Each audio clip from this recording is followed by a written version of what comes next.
நடிகர் விஜய் தமிழக வெற்றிக் கழகம் கடந்த செப்டம்பர் 13ஆம் தேதி முதல் டிசம்பர் 20ஆம் தேதி வரை சுற்றுப்பயணம் சனிக்கிழமை தோறும். இந்த நிலையில் வருகின்ற 27ஆம் தேதி வடசென்னை, திருவள்ளூர் பகுதிகளில் விஜயின் சுற்றுப்பயணம் இருக்கலாம் என அட்டவணை வெளிப்பட்ட நிலையில் அதில் மாற்றம் செய்யப்பட்டு நாமக்கல், ராசிபுரம் என மாற்றம் செய்யப்பட்ட சூழலில் தற்பொழுது அதிலும் மாற்றம் செய்யப்பட்டிருக்கிறது. அதாவது நடிகர் விஜய் வருகின்ற 27ஆம் தேதி சனிக்கிழமை நாமக்கல்லில் காலை 11:30 மணி அளவில் தனது பிரச்சாரத்தை துவக்கி அதன் பின் ராசிபுரத்திற்கு பதிலாக நேராக கரூருக்கு செல்கிறார். தற்பொழுதுதான் திமுகவின் முப்பெரும் விழா கரூரில் நடைபெற்றது.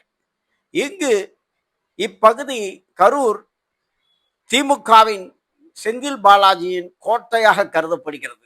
அந்த கோட்டையில் தான் கொடிநாட்ட விரும்பும் விஜய் தற்பொழுது தனது பிரச்சார திட்டத்தில் ராசிபுரத்திற்கு பதிலாக வருகின்ற 27ஆம் தேதி நாமக்கல் மற்றும் கரூருக்கு பிரச்சாரத்துக்கு செல்கிறார். அவர் கரூருக்கு மதியம் 4 மணி அளவில் பிரச்சாரம் செய்வார் என தெரிய வருகிறது.